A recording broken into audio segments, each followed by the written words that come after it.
How to use Lock and Block on online banking. If you have lost your debit card or debit MasterCard, it is important to lock your card immediately.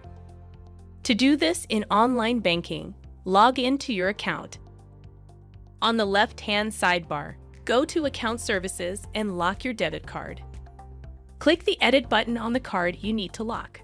Give your card a name, tick the box that says Lock this card, and save changes. Your card is now locked. To go back and unlock your debit card once it has been found, click the Edit button, unclick Lock this card, and save changes. Now your debit card is unlocked.